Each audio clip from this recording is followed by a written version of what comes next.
IVM. Hey, hello, sir, yo, fallen angel, celestial reject. Hey, wake up, da. What? Where? Why? What's going on? Okay, wake up, traveler. We open our eyes to the harsh Deccan sun. Standing over us is a chap chewing happily on a leg of roasted deer meat. Come on, up you get now.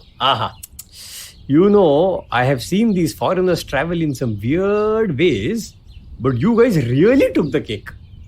Really. What's going on? Well, the skies opened suddenly, and I heard one, my name is Anirudh Kanisetti. Welcome to Echoes of India, a history podcast. And then you two fell out of the sky and landed next to this monument.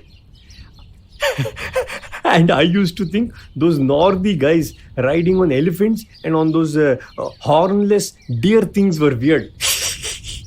Hornless deer things? You mean horses? Oh, fancy fellow, huh? Some rich kid. Hey, look here. I come from Sunny Inlet, next to the Greeny Lake. Okay? We haven't been to where all you rich people live on the shore and all, but we also don't take shit from anyone. Okay? You want to fight? No, sir. Very sorry. I'm just disoriented. What is your name? You can just call me Sunny Inlet Dude. SID. Sid for short. Okay? And you must be that Anirudh Kanisetti. Some Buddhist monk you are you? I hear those fellows have all sorts of magical powers. No, that's a long story, but it doesn't really matter. Where are we, Sid? I will tell you. You are at the Seven Mounds near where that grumpy dude from North India had those scribbles cut into the rock.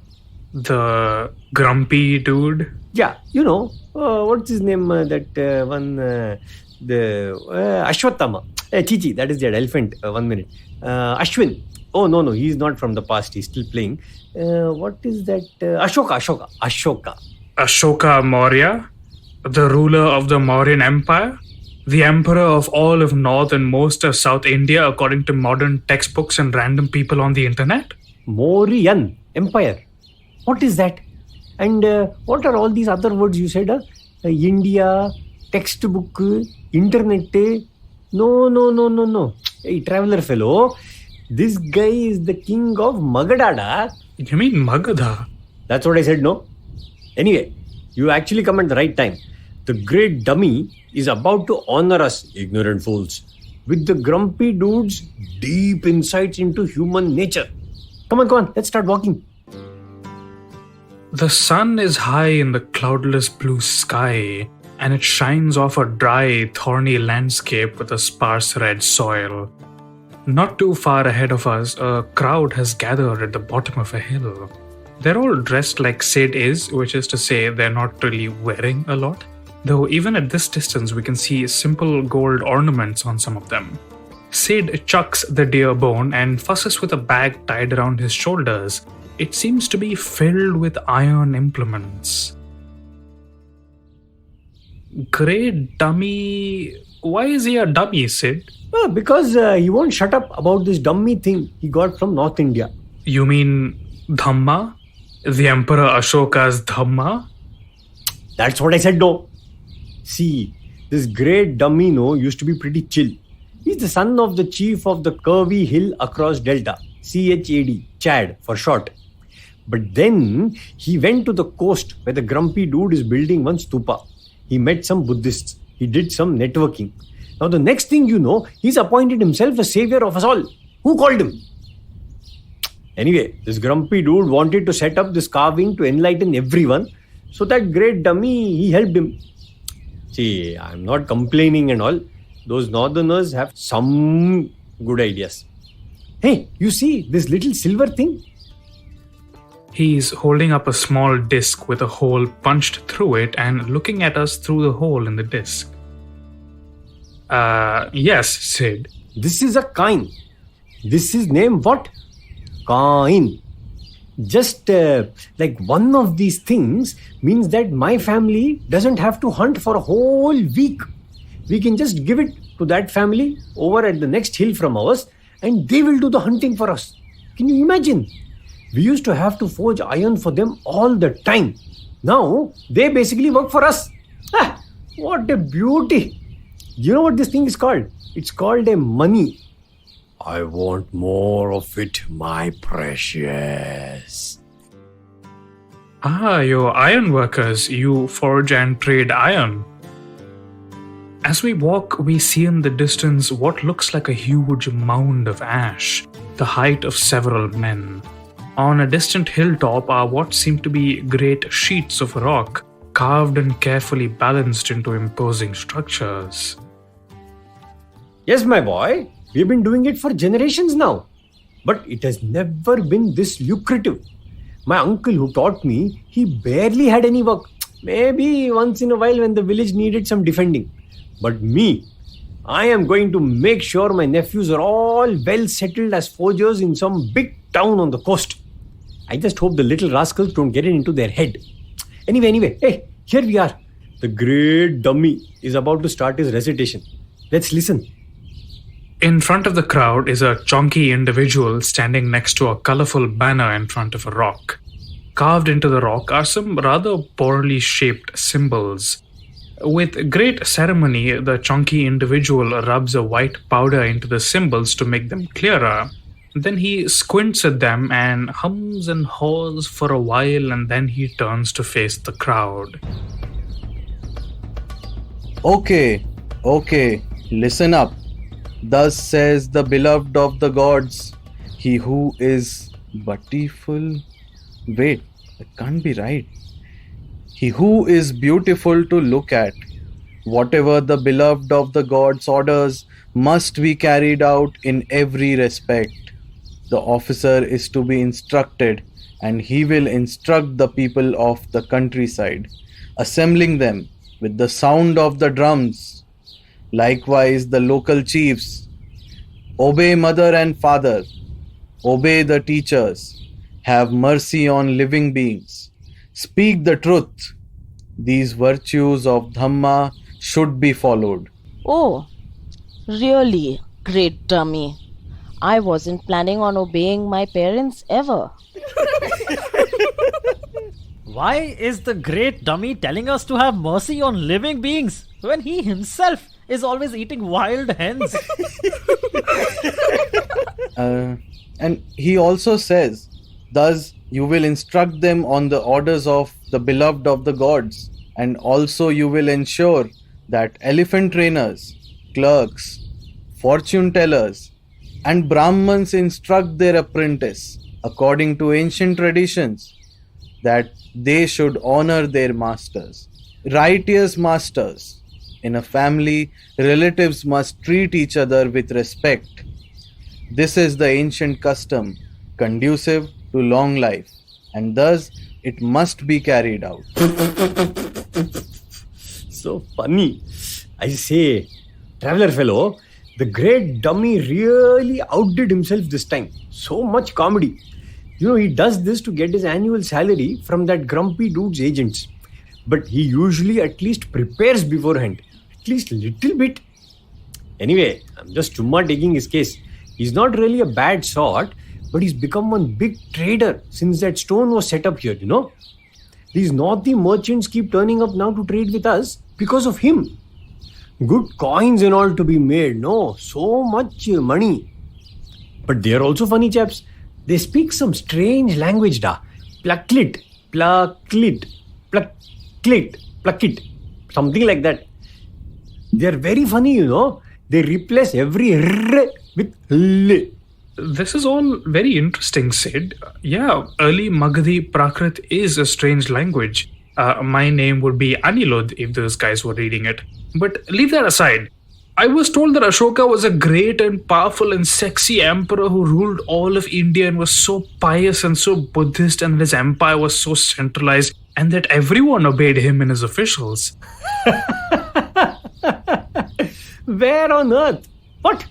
What empire? Centralized? Officials? What do you mean this great dummy here? And what Buddhists? You mean those bald guys on the coast? What nonsense. That grumpy dude has been chumma setting up all these inscriptions to seem like he's some kind of saint. But did you hear what he did in Kalinga? That guy is a psycho. Anyway, it's not like we ever hear from that old buffoon. Just now and then, these people like this great dummy, they want to suck up to him. See, I have never obeyed anyone in my life except my uncle and my grandmother. That much I will tell you. But hey, traveler! Hey, what's happening to you, da? Hey, you're fading. Hey, why you're fading, da? Oh no, we're being pulled back into our own time. Grab hold of something, friend. What? Wait. What is that? Oh, by all the ancestors. Oh, the clouds are swirling. And there is a gap in the middle of them. I hear a voice in my mind. I can hear it. Is this what being possessed by the gods is like? Oh, I'm going to speak with the voices of the ancients. Welcome to the Season 3 finale of Echoes of India. If you enjoyed everything so far, then head over to buymeacoffee.com/akanisete and help me continue working on this labor of love. No amount is too small, and you'll be helping create some of the most critical and accessible South Asian history content on the web. What are all these words? What am I saying? What is going on? I have never seen the clouds move like this, and this wind, this thunder. Hey, just do what this fellow is telling you. Everybody, please help! What is happening? My name is Anirudh Kaniseti. Welcome to Echoes of India, a history podcast. Yes, that was a dramatic way to open the episode, I know, but hey, not everyone listens to the end of the episode and the guy's gotta eat. Also, if you'd like to see a reading list for this season of Echoes, check out my website, anirudhkaniseti.com. There'll be a link in the description, and sign up for updates. Now, with all of that out of the way, let's talk about what we just witnessed and what this, the longest ever episode of Echoes of India, is going to be like. The man known as Ashoka Maurya shapes the way we think about ancient India the way that no other person, not even Siddhartha Gautama, does. He is arguably the most famous of all ancient Indian figures, by most accounts the dominant ruler of the subcontinent, a redeemed man of great vision and humanity, credited with making Buddhism a global religion. As you may have guessed, thanks to Sid in the intro, I have rather different ideas on who this man was and where he fits into the history of India and the world. So in this climax of our epic 10-episode long tale about the peoples of the early Gangetic Plains, what we're going to do is first understand what is said about Ashoka, where these ideas are coming from, and then explore Ashoka's world and figure out who he was, how he might have been seen in his time, and what came after. We're also going to see how all of this connects to the many ideas, themes, places, and peoples we've explored together over the last 3 seasons of Echoes, and how far back and forward in time all these connections in India's history go. So, Ashoka, the grumpy dude according to our friend Sid. What do we know about him? The guy was the grandson of Chandragupta Maurya, the chap who overthrew the Nandas and took over the empire of the Gangetic Plains in the last episode. Chandragupta had massively expanded the power and influence of the kingdom of Magadha, the core of the Gangetic Plains. In fact, if you remember the Shakas or Indo-Scythians in season 1, their ruler Rudradaman claimed to have repaired a dam that Chandragupta's governor built near Junagadh in Gujarat, 1,000 kilometers from the Mauryan capital Pataliputra. This is an indication of just how far the influence of the Gangetic Empire had reached so soon after it had first solidified under the Nandas. Ashoka's father, Chandragupta's successor, was called Bindusara Amitraghata, the devourer of enemies.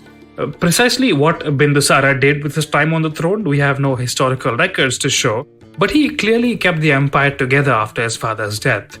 Now, all this stuff we know clearly from various forms of evidence, As for the rest of Ashoka's story, well, honestly, we have almost no idea. But texts composed many centuries later tell us quite an interesting story.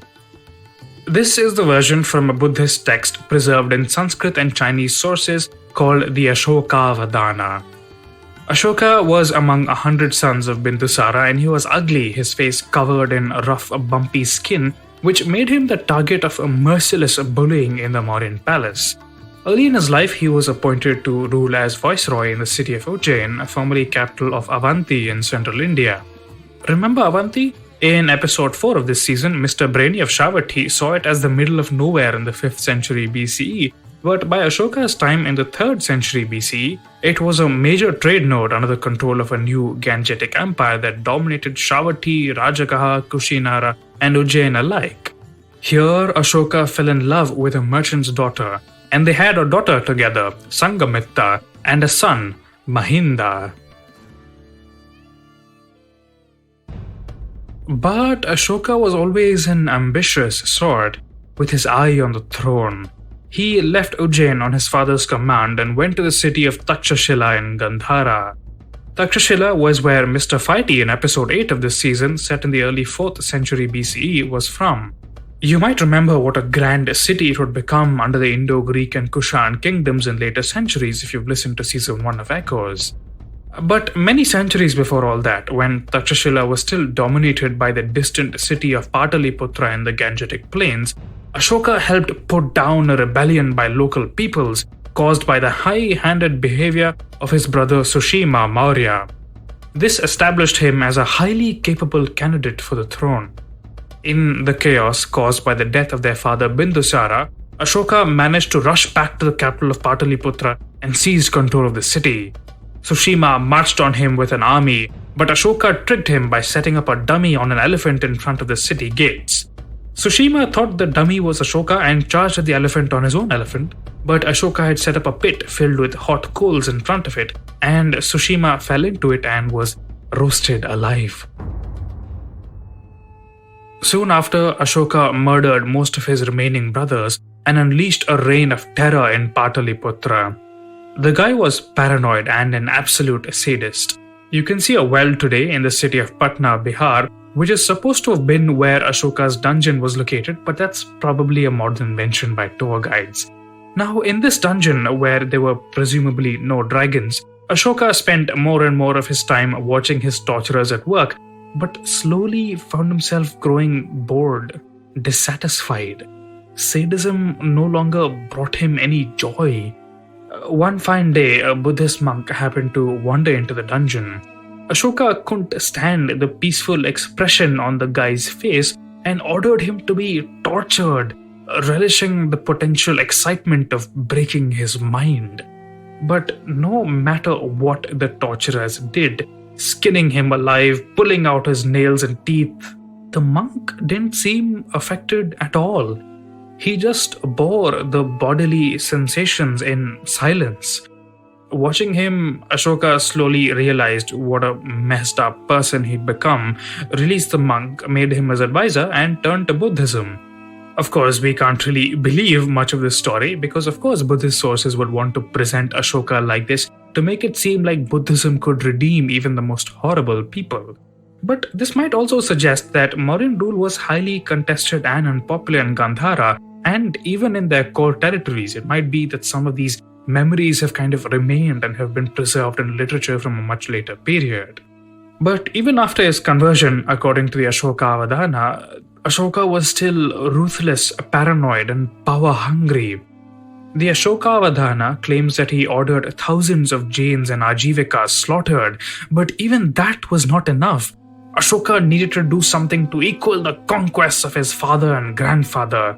And so he turned to Kalinga on the east coast, a region that was once under Gangetic domination under the Nanda dynasty, the predecessors of the Mauryas. It seems to have broken free since then, and Ashoka, greedy fellow, wandered back. Now we move from Buddhist sources onto slightly firmer ground. Inscriptions led by Ashoka himself. Here's what he says about it.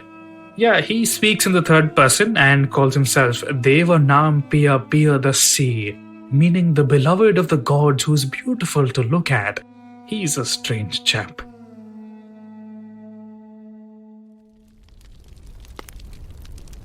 When King Devanampiya Piyadasin had been anointed 8 years, the country of the Kalingas was conquered by him. 150,000 in number were the men who were deported from there.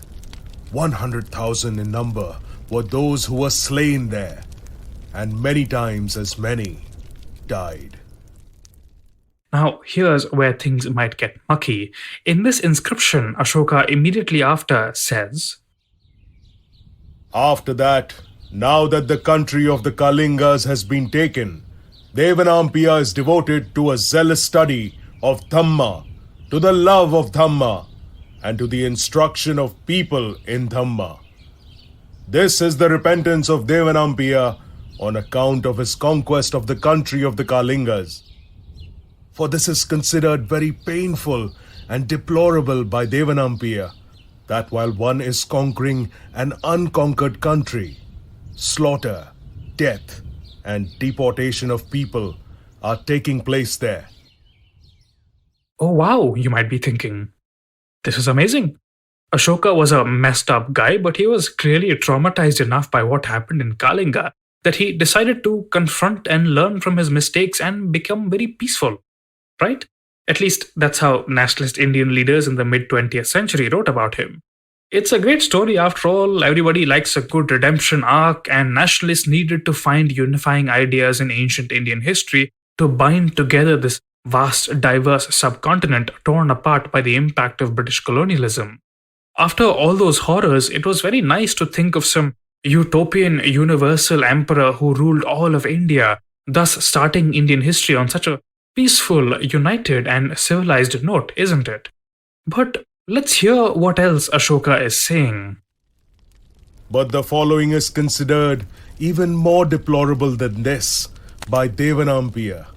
The injury or slaughter or deportation of the loved ones of Brahmanas or Shramanas or other sects or householders who practice obedience to those who receive high pay, obedience to mother and father, obedience to elders, proper courtesy to friends, acquaintances, companions, and relatives, to slaves and servants, and firm devotion.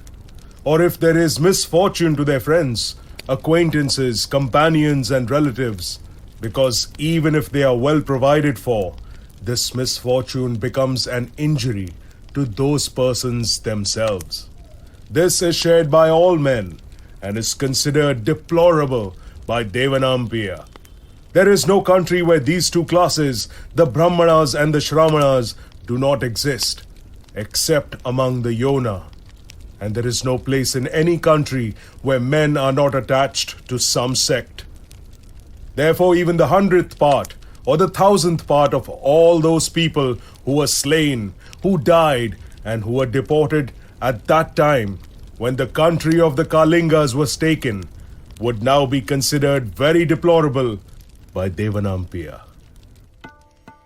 This is all deplorable to Devanampiya. But has he disavowed violence? No. In fact, to me at least, this reads like a powerful politician playing to an audience, taking on the role of a moralizing paternalistic figure. I am powerful. I killed people. That was bad. But you know what's worse? Hurting the loved ones of people who are actually good, not like those nasty Kalingas. I decide what good people are. If you don't do these things, you are not good.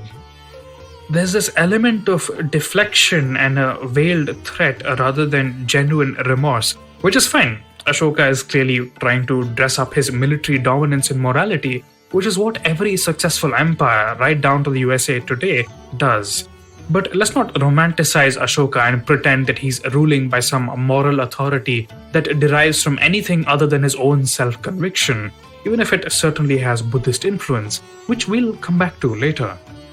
I also find it very interesting how in this inscription, Ashoka refers to Brahmanas and Shamanas existing in every territory. This means Brahmins and the assorted sects of Buddhism, Jainism, the Ajivikas, and other ascetic sects which may not have survived. He says that they don't exist in the Yona or Yavana countries, which is to say Persia and beyond, so all the other countries to Ashoka are regions within modern India. He doesn't think that they are part of a single country or his country at all. But this brings up another question. What exactly was Ashoka Maurya's relationship to the rest of the subcontinent? Did he see all of it as part of his empire? After all, rocks bearing Ashoka's messages can be seen in Kandahar, Afghanistan, in southern Karnataka, in northern Pakistan, in Gujarat, Maharashtra, and Odisha. He set up pillars across much of the Gangetic plains, decorating them with highly polished and superbly executed depictions of animals bearing a Buddhist Dhamma chakra, representing that social philosophy which we saw the Buddha so determined to establish less than 200 years ago. Their art style possibly draws on models of sculptures from the Achaemenid Empire of Persia, which Mr. Fighty mentioned in episode 8 of this season. When the British first discovered these pillars and rock edicts in the colonial period, they figured they were a sign of some mighty forgotten emperor, but the script which Ashoka was using, Brahmi, was by then undecipherable. When the British finally managed to decipher it, which is a very interesting detective story which we sadly don't have time for, they were most impressed by what Ashoka seemed to be saying.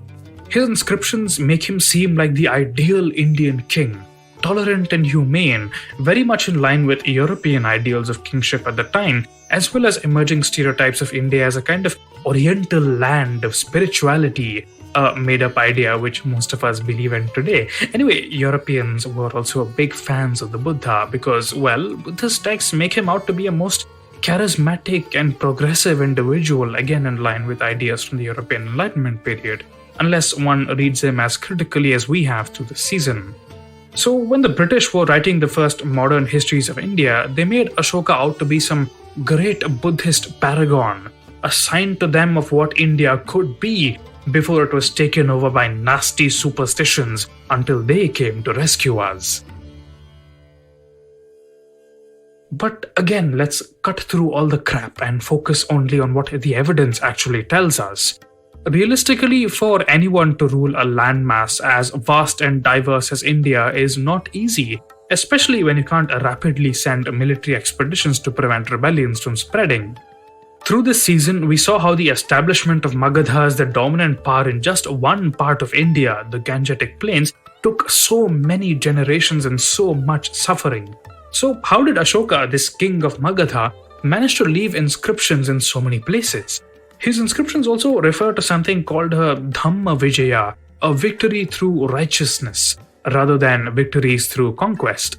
So does this mean that all these regions peacefully surrendered to him and let him set up inscriptions because he was so peaceful and moralistic? How did the Mauryan Empire actually work? The British solution to this problem, which is a solution adopted by many Indian historians, was to turn to this most fascinating text called the Arthashastra, which I briefly mentioned in the last episode. Remember Chanakya, supposedly the Brahmin mentor who helped Chandragupta Maurya seize power? Well, the Arthashastra is supposed to have been composed by him. There are many hints in the version of the Arthashastra that survives which support this claim. For example, it says that this text was composed by he who overthrew the Nandas in one of its final verses. This treatise brings into being and protects law, dharma, success, artha, and pleasure, kama, and suppresses those who are unrighteous and those who hate success. The man who out of indignation quickly rescued the treatise and the weapon, as also the land that had fallen into the hands of the Nandas. It is he who composed this treatise. The text also names the author as Kautilya and other places when debating what various teachers before him are supposed to have said about various topics. Now, the Arthashastra paints a picture of a most impressive state, right in line with our stereotype of great, powerful empires. It has detailed instructions on bureaucracy, finances, agriculture, mining, law, animal husbandry, trade, taxation, fortification, military mobilization, tactics, the selection of kings, princes, and ministers, assassination, spying, diplomacy, and so on and so on. It's also generally pretty ruthless in pursuit of what it sees as the greater good, namely the establishment of an orderly caste-based society protected and totally controlled by an effective king who can ensure productive employment and social order for all. These ideas about a rigid caste-based order and occupation seem a little different from the society we've actually seen in the Gangetic Plains, but the Arthashastra's description of a bureaucracy is so compelling and seems so exactly like what a state that could dominate the entire Indian subcontinent should look like. So scholars have spilled a lot of ink trying to connect the things Ashoka says to his inscriptions in the Arthashastra. But, well, you've been listening to Echoes for 3 seasons now, so you know as well as me that things are never that simple. It's just too damn convenient that when so much has been lost in India's history, the writings of one specific individual have managed to survive totally untouched and can be used to provide such definitive insights into a society that seems so different in other contemporary texts. And in a series of landmark studies, scholars such as Thomas Trotman and Mark McClish have now established that the Arthashastra, despite what it claims, was actually written over many centuries, probably starting as a text prospectively called the Dandaniti in the early Gangetic Plains, and then gradually undergoing various additions and recensions over the centuries. Simultaneously, the legend of Chandragupta Maurya and Chanakya, which we saw in the last episode, was beginning to take root across the subcontinent. Evidence for this gradual development comes from within the text itself. The Arthashastra doesn't seem to be aware of a vast state akin to the Mauryan Empire. Its idea of a kingdom is one of moderate size. It mentions trade goods and routes that only became commonplace after the Mauryan period. Its understanding of weather and seasons suggests that it was composed in central India, and the fortifications it describes have been archaeologically dated to the centuries after the Mauryas. Based on a statistical and linguistic analysis, the most recent additions to the text date to the early centuries of the Common Era and mostly include stuff about having more lenient punishments for Brahmins who commit the same crimes as other castes, magical spells for everything from aphrodisiacs to abortion, and the verses attributing it to Kautilya, which we heard earlier. All of this, McClish suggests, indicate that the early Gangetic text that makes up the core of the Arthashastra was substantially revised in the early centuries of the Common Era in a minor Central Indian kingdom at a time when Sanskrit scholarly literature was becoming the norm, as we saw in Season 2 of Echoes. Finally, a new Gangetic empire in the 4th century CE added in some stuff to make connections between their own social conditions and the ancient memories of the Mauryas. This was the Gupta dynasty. McClish points out that these additions to the Arthashastra were made around the same time as the play called the Mudra Rakshasam, which we saw in the last episode, was composed. This, to remind you, is a political thriller from the Gupta period about this Brahmin Chanakya or Kautilya. In addition to all these, the Guptas used various architectural features and motifs, such as pillars with bases and capitals similar to Mauryan modules, and some of which you can still see in Udaygiri in central India, which we also visited in Season 2. And finally, they adopted the name Chandragupta as an imperial title, establishing themselves basically as Neo-Mauryas. For a parallel, think about how British rulers used various Latin titles such as Imperator and Rex and tried to connect themselves to Roman history through the use of imposing columns and those triangle-shaped thingies that were used in Roman architecture. I personally find this explanation very appealing because to me, Indian history is way more mind-blowing and believable if you assume that, just like every other people on earth, we also sought to look back to the past for legitimization rather than just forgetting everything for religious reasons, as Oriental stereotypes would like us to believe. So that was a rant and a half, but does it get us any closer to an answer about what Ashoka's empire really looked like? Certainly an earlier form of the text that became the Arthashastra was being used in the Gangetic Plains from before or during the Mauryan period. Its stuff on spies and public order and state control of resources must have been useful to Magadha as it grew to swallow its rival kingdoms with all their hatred and bitterness. It's interesting to try and imagine the people who contributed their knowledge to that early text, how they became experts in all those fields and how they sat together and thrashed things out and organized and made mistakes and learned over generations and generations until they could run organizations of thousands of human beings. I'm sure anyone who's tried to run a team before can appreciate what an enormous undertaking that was, and think a little bit about how savage the cost could be if those people made any mistakes in organizing and planning.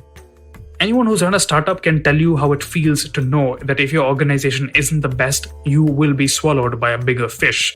That's exactly what it must have felt like to run an ancient Indian kingdom. They were family-owned enterprises constantly struggling to undertake or escape aggressive mergers and hostile takeovers by larger organizations. Except if they failed, everyone's lives were on the line, not just their employment. And just like some startup CEOs today, royal CEOs could and did buy into their own wealth and power in the bullshit adoration of their dependents, as we'll see. It's all pretty nuts to think about, but let's not get distracted. Could a centralized bureaucratic and military mechanism have been the means by which the Mauryan Empire managed to get those edicts all the way to South Karnataka?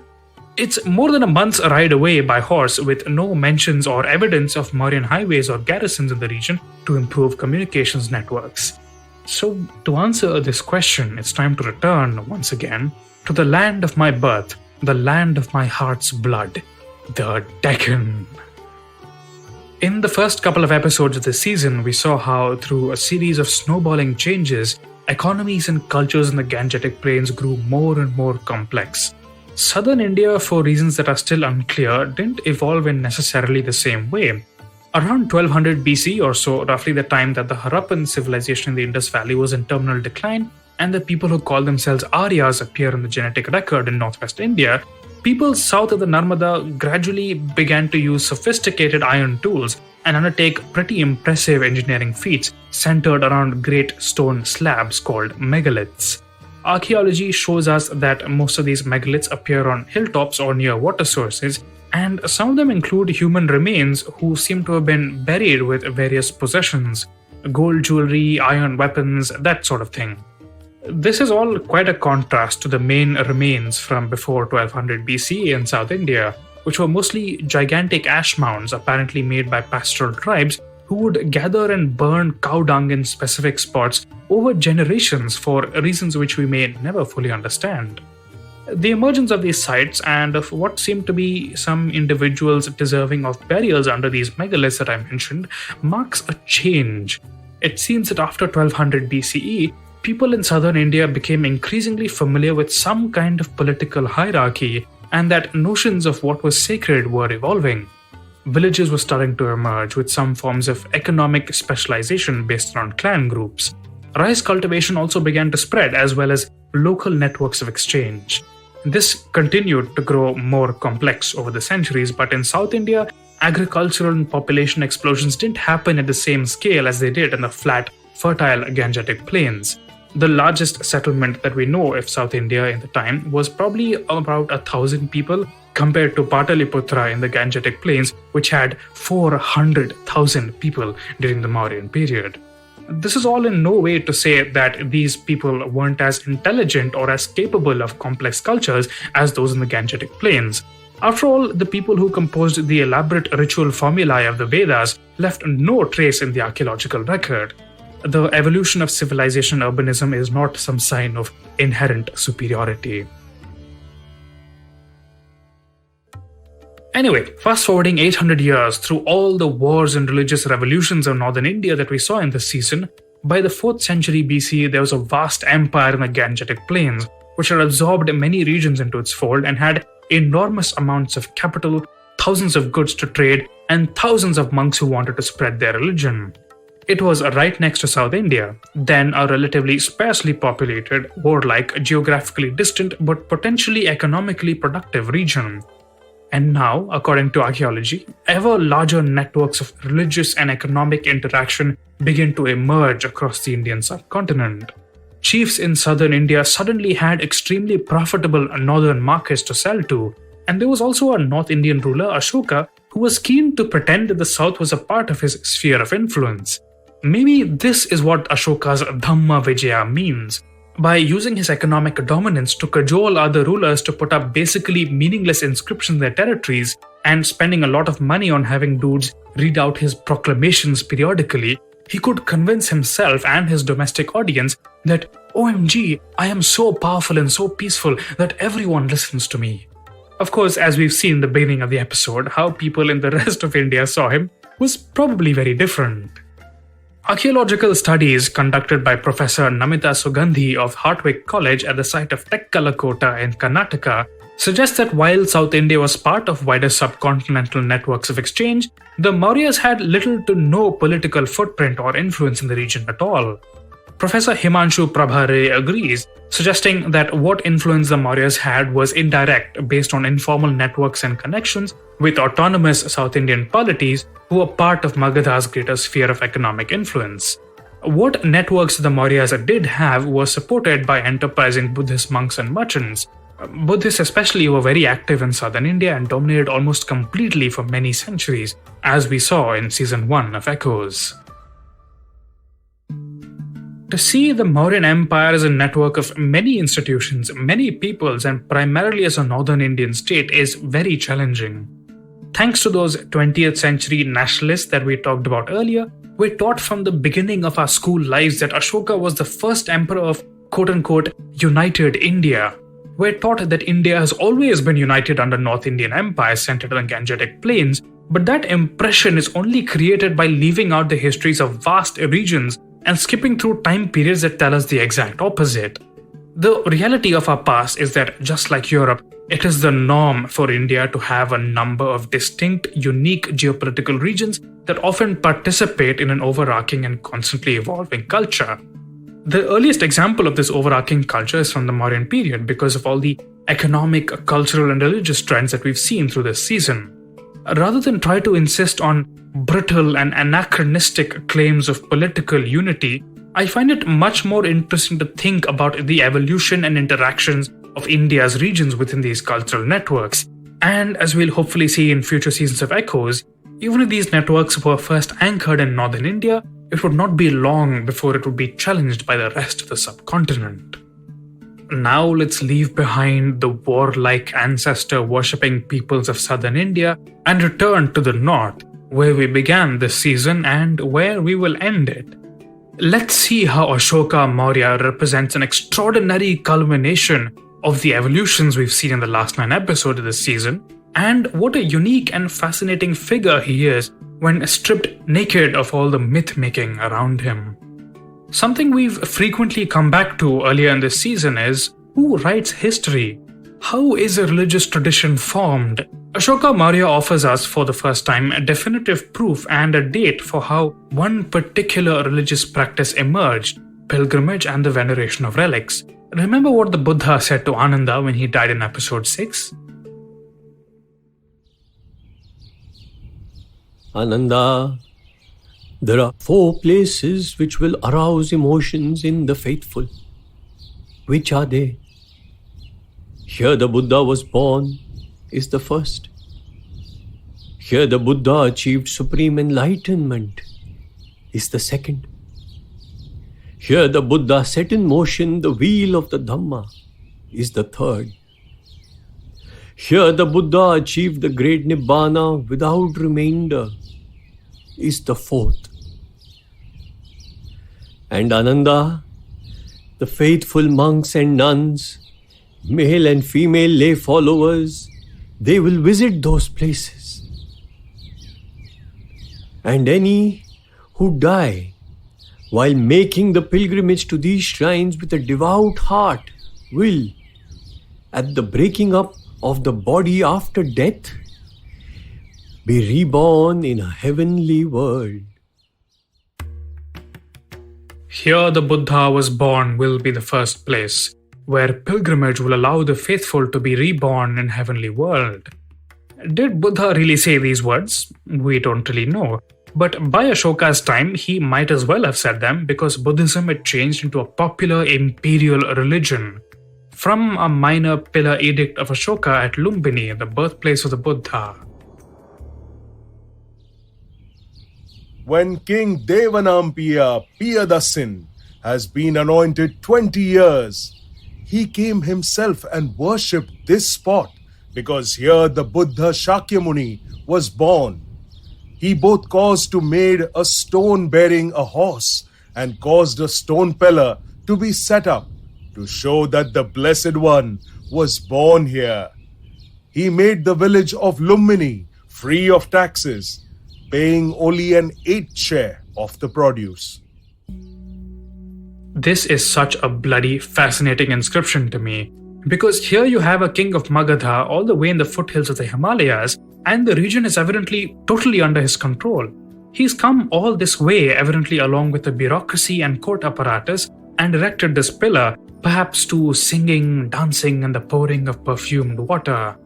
And in the very act of coming here and erecting this, Ashoka has made a sacred site for Buddhism and reminded pilgrims forever of his presence. Now that is what a political advertisement should look like. And this is not the only example of Ashoka doing this either. Ashoka seems to have dug up wherever the original remains of the Buddha were interred and reinterred them under new stupas in Sarnath and Takshashila as well, in the process establishing them as major Buddhist pilgrimage centers. Buddhist sources claim that Ashoka made 84,000 stupas. Whether or not this is true, Ashoka clearly saw it as a smart political move to associate himself with religious sites, and as some of his other inscriptions tell us, establish highways, inns, and orchards along the way to make it easy for pilgrims to get there and consume his propaganda, along with gaining quote-unquote religious merit. This is something that Indian politicians still do today. But think how intelligent and cynical and how much of a personality cult this move is. You extract all these taxes from all people, but you only make life easier for religious people that agree with your views to go to places where they will constantly be reminded of you. And think also how this might have been seen in its own time. Buddha, who frequently scoffs at the idea of people venerating his remains and his body in the Pali text, must have found it very amusing that people paid so much attention to a body that he saw as pointless. And perhaps his injunctions to Ananda about pilgrimage in the Mahaparinibbana Sutta that we heard in episode 6 of this season actually reflect a change in the Buddhist Sangha later, perhaps a response by ambitious monks to the political calculations of Ashoka or rulers like him. But there's more. Ashoka's pillar edicts, usually set up late in his reign and distributed across the Gangetic plains, reveal a man totally different from the stale, nationalist depictions of him as some kind of benevolent autocrat. I wish we could get into them all in detail, but I'll focus here on interpretations that you might not easily come across online.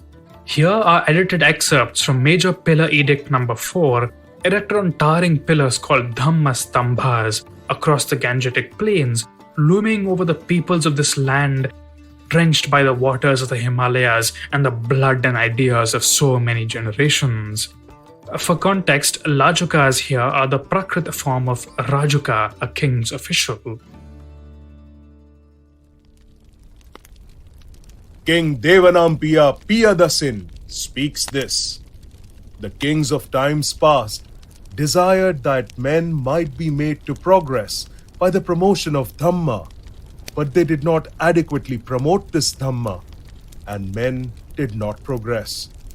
So Devanampiya asked himself, how could I elevate them by the promotion of Dhamma? Concerning this, King Devanampiya Piyadasin speaks thus. The following occurred to me. I shall issue proclamations on Dhamma and shall order instruction in Dhamma to be given. Hearing this, men will conform to it. Men will be elevated and will be made to progress considerably by the promotion of Dhamma. And so I made proclamations on Dhamma and had my agents instructed in the Dhamma.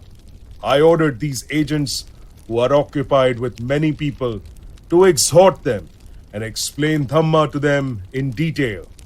The Lajukas also, who are occupied with many hundred thousands of men, they too were ordered by me. In such and such a manner, exhort the people who are devoted to Dhamma. With this aim, I have set up pillars of Dhamma, appointed Dhamma Mahamata, the inspectors of the Dhamma, and issued proclamations on Dhamma. Okay, so far? How cute. Oh, how kind of His Worshipful Highness Devanampiya Piyadasi to take it upon himself to promote the Dhamma.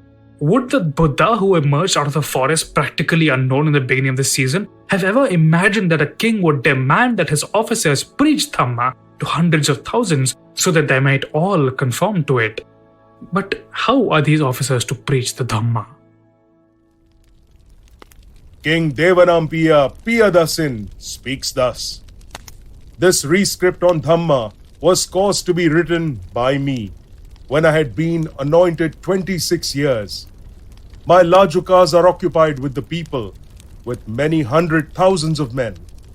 I have ordered that both rewards or punishments are left to their discretion, in order that the Lajukas should perform their duties confidently and fearlessly, and bestow welfare and happiness on the people of the country. There should be both impartiality in judicial proceedings and impartiality in punishments. They will know how to cause pleasure and to cause pain to them, and will exhort the people of the country in order that they may attain happiness both in this world and in the other. The Lajukas also must obey me. They will also obey the agents who know my wishes, and these agents will also exhort those people in order that the Lajukas may be able to please me. For as one feels confident after having entrusted his child to an intelligent nurse, thinking, this nurse will be able to keep my child well, so the Lajukas were appointed by me for the welfare and happiness of the country people. I grant a respite of 3 days to persons lying in prison, on whom punishment has been passed by the Lajukas, and who have been condemned to death. In this way, either their relatives will persuade the Lajukas to grant their life, or if there is none who persuades them, the condemned will bestow gifts or will undergo fasts in order to attain happiness in the other world. For my desire is this, that even when the time of respite has expired, they should attain happiness in what comes after. And various moral practices, self-control, and the distribution of gifts are thus promoted among the people. Let's speak about this a little bit. Ashoka has given officers authority over hundreds of thousands of people with the absolute right to punish or reward them as they see fit. Those who are condemned to death are given 3 days for the relatives to convince Ashoka's officers or for them to perform fasts and austerities to improve their afterlife. In other inscriptions, Ashoka mentions a number of other officers: Ithijaka Mahamata, the officer who keeps an eye on women, and the Mahamata Nagala Vyohalaka, the city officer of judicial affairs. Because, surprise, surprise, Ashoka isn't exactly a feminist, so of course women must be controlled and policed by his officers. From Major Rock Edict 9. King Devanampiya Piyadasin speaks thus. Men are practicing various ceremonies during illness, at the marriage of a son or a daughter, at the birth of a child, when setting out on a journey, and other such occasions. But in such cases, mothers and wives are practicing many and various vulgar and useless ceremonies. Let's say a woman performed one of those quote-unquote vulgar and useless ceremonies because her mother taught it to her and Ashoka's Dhamma officers got to hear of it. If they weren't totally impartial, which no official ever is, they could easily interpret that as a violation of the emperor's injunctions and order the woman whipped for it. And let's not even talk about, say, a woman trying to escape an abusive marriage against her husband's wishes. Or let's say a young man who does something silly and those in power get the officers to sentence him to death. Imagine the total panic his parents and family would be in for 3 days, the desperate lengths they'd go to save their loved one, the bribes they would offer to the officers, and the predicament that someone poor and without such resources would be in. Because his worshipfulness, the Emperor Ashoka, was so convinced in his moral righteousness that he also made demands like this. King Devanampiya Piyadasin speaks thus. When I had been anointed 26 years, the following animals were declared by me inviolable: parrots, miners, ruddy geese, wild geese, bats, queen ants, terrapins, boneless fish, skatefish, tortoises and porcupines, squirrels, bulls set at liberty, lizards, the rhinoceros, white doves, domestic doves, and all the quadrupeds which are neither useful nor edible. Oh, that sounds so nice, you must be thinking. So eco-friendly. Ashoka, world's first environmentalist. But think of him as a politician. See this as it may have been seen by the people at the bottom, being aware of how flawed human systems can be. What would this do to a family of, say, hunters trying to sell their wares in a city? Imagine them being imprisoned, killed, driven away for violating rules that prevented them from making a living. Yes, animals and birds are living beings and have a right to live, but how could a pre-modern state with a limited administrative capacity and considerable local autonomy have ever implemented a nuanced policy at this scale without abuse?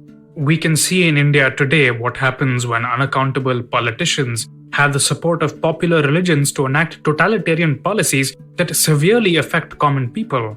Why do we think that the Mauryan state, especially if it had such a vast bureaucracy, if it had such unaccountable power in the hands of its leader, a ruler with the ability to torture and dispose of any dissenters, would have been any better? If you look at Ashoka's inscriptions and you replace his Dhamma with the name of any other religion like Hinduism or Islam, if you compare it to theocratic regimes such as the Taliban in Afghanistan or other attempts to mix religion, state and political charisma in Pakistan and even closer to home, you'd see why the Maurya state is not something that we should be aspiring to learn from. But what was Ashoka's Dhamma in the first place, and exactly how did it relate to the Buddhist Sangha? The man describes himself as a Buddhist lay follower, and certainly he might have been influenced by Buddhist monks, though he's clearly a guy who does whatever he thinks is right. He could have surrounded himself with ambitious leaders of a single Buddhist sect and demanded that the rest of the Sangha, irrespective of their backgrounds and beliefs, fall in line with that. In various inscriptions, he mentions Jains or Nirgranthas, as well as Buddhists, and even claims that he's ordered officers to involve themselves in their affairs because he's the kind of totalitarian who is convinced that he is the only one who knows what is right and has the power to make his vision happen with violence if necessary. Buddhist sources, usually composed centuries later, always gloss over the troubles that this could have caused. But you have to think about the fact that once again, history is being written by victorious or pro-Ashoka factions within the Sangha. Later Buddhist texts are convinced that Ashoka was the guy who first began the transmission of Buddhism into the rest of the world, and claim that his son and daughter personally came to Sri Lanka to inaugurate Buddhism there. Buddhist sources even say that as Ashoka grew older, he grew obsessed with Buddhism and began to give everything away to the Sangha, which freaked out his officials, who locked him up in his room. Left with nothing but half an amla fruit, he tried to give even that away. Of course, Ashoka says nothing about all this, so it's much more likely that texts are preserving faint memories of his attempts to unify and control the Sangha and to extend his version of popular Buddhism centered around pilgrimage sites dominated by the state, and that these were later seen as something that helped Buddhism. And as morally messy as this whole thing is, it's almost certain that what Ashoka was doing, this creation of networks of Buddhist transmission and hubs of pilgrimage, definitely did help establish Buddhism as a dominant part of the subcontinent's emerging networks of trade, culture, and religion that we talked about earlier in this episode. But as we've seen in seasons 1 and 2 of Echoes, the real heyday of Buddhist transmission lay centuries after Ashoka. What all of this tells us is, no matter how the common people suffered or prospered under the Maurya state, the version of Ashoka that survives is one that has been told and retold by elites over countless generations. This is a narrative that is tied deeply to the religions, cultures, and networks of the subcontinent that evolved over the many centuries after Ashoka. And the same applies to any historical figure, even ostensible saints like Siddhartha Gautama or Vardhamana Mahavira. No matter how uncomfortable it makes us to see these historical figures as products of their time, we need to try and objectively recognize the many ways in which they shaped their world and see how we can learn from that, instead of romanticizing them to create cozy new fables today. So, what came after Ashoka? The Mauryan Empire collapsed very rapidly after his death, and many have wondered how such a mighty quote-unquote subcontinent spanning empire could have fallen so suddenly. But I think the answers have been staring us right in the face the entire time. Ashoka represents the culmination of the incredible tsunami of cultural evolution that began in northern India in the aftermath of the decline of the Harappans.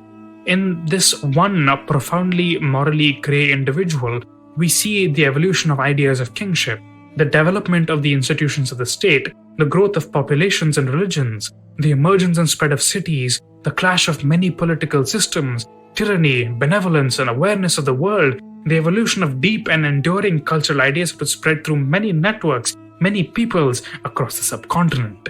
Ashoka's attempt to establish his Dhamma across his empire is a dark, violent, breathtaking, self-convinced, high-minded experiment. Of course, it could not last. No single man can control a system this vast, this diverse, this thriving, no matter how convinced he is, and especially when so much of his power depends on personal loyalty from powerful and mostly corrupt officials, especially when there were so many other centers of power, so many other faiths and beliefs, so many other cultures, so many other histories and identities that could not be erased in the Mauryan period. The financial and administrative abilities of the vast Maurya family enterprise were surely damaged by this CEO's personality cult, lack of accountability, and erosion of existing structures in favor of investing in grand symbolic gestures that suited his own personal vision. There are disturbing parallels to today and a much larger state enterprise which all of us are much more familiar with, but I encourage you to think about them yourself. When we see history as its own thing, leaving behind everything we expect, the unending glory and tragedy that it reveals are of a scale that we can scarcely imagine. New kingdoms emerge in the ruins of the Maurya's failed experiment with uniting the Buddhist ideas of Dhamma with an all-powerful king ruling over a vast and diverse populace.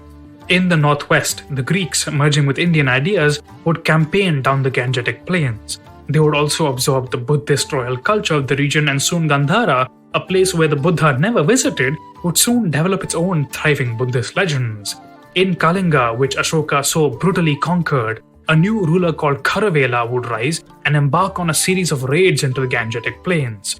Kharavela would seize the old Magadhan capital of Rajagaha where Ajatashattu once lived and set up an idol of a Jain ford maker, Tirthankara, there, as that religion gradually grew to challenge Buddhism.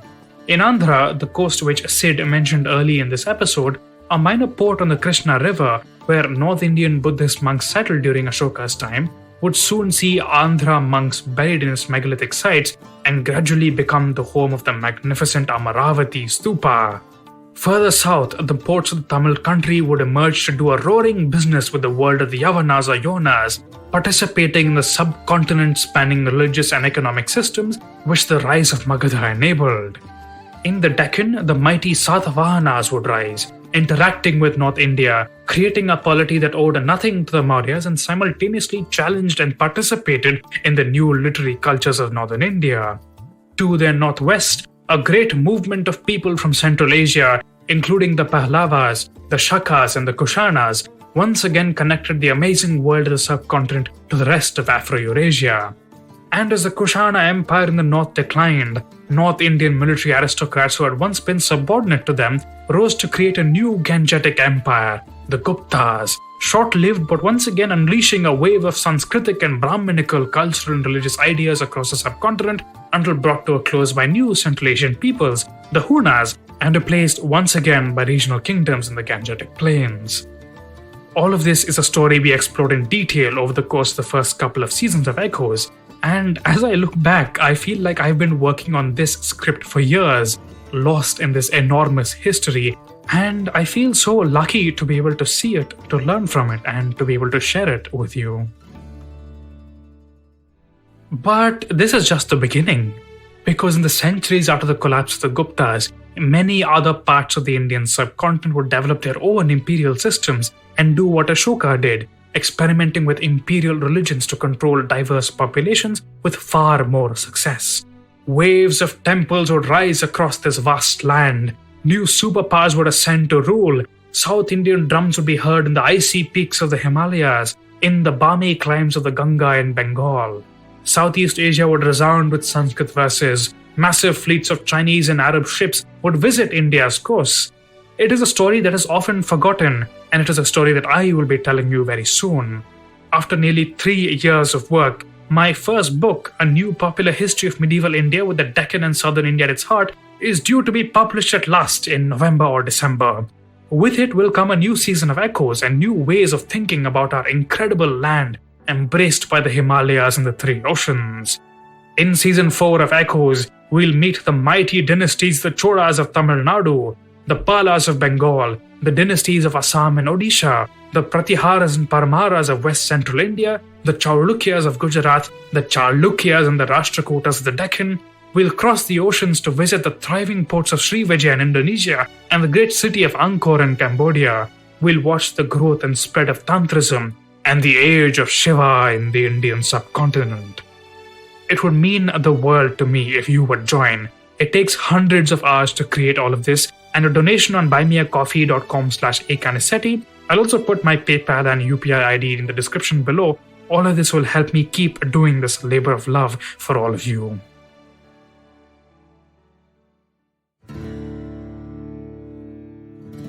You'll be hearing from me very soon, my friend. Thank you for being here. Thank you for joining me as I help the world see how India became India. As always, my thanks to Srivatsa Gondala, Bharat Kodihal, Sneha Gantla, Anil Yerramilli, Abhishek S, Rohit Shambuni, Akhila Pai and Jatin Narde for their generous monthly support.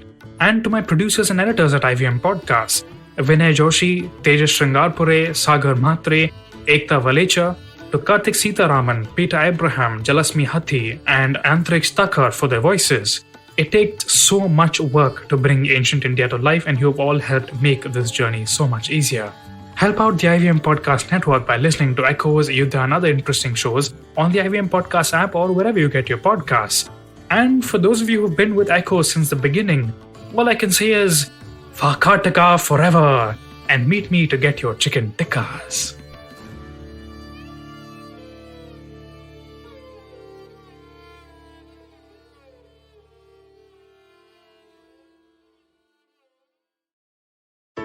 Hey everybody, it's been another great week on the IVM Podcast Network. On the last brand standing, apparel brands are at war. It's Manyavar versus Raymond's this time. Anupam and Ambi introduce us to their origin stories and how a new brand like Manyavar took on Raymond's, an established giant. On Misconduct, Raghavi and Nisha tell us the story of the mythological Kannagi's personal trials and tribulations and how she finally snapped and burned down an entire city. On Naan Curry, Sadaf and Archit discuss superfoods, nutrition, and bust some food myths from the internet with the help of Dr. Nandita Iyer, author and food blogger. On KBCD with Farad and Sunitra, we discuss C4 conflicts as being different is difficult. It's definitely more complicated, especially when you're dealing with inferiority and superiority complexes. Do check this episode out for a great discussion on this. And on Smarter with Sid, Siddharth tells us why the Michelin star experience is consumed as a story and woven into the brand experience. Do follow us on social media. We're IVM Podcast on Twitter, Facebook, Instagram, and LinkedIn. And remember, if you're enjoying this show or any of our other shows for that matter, please do tell a friend. That is the most helpful thing that you could do to help us out. And finally, this week, we'd like to thank our sponsors on the network, Cred, Bank of Baroda, Quarter, CoinSwitch, Kuber, and Intel vPro. We really do appreciate the support. This is what makes it possible.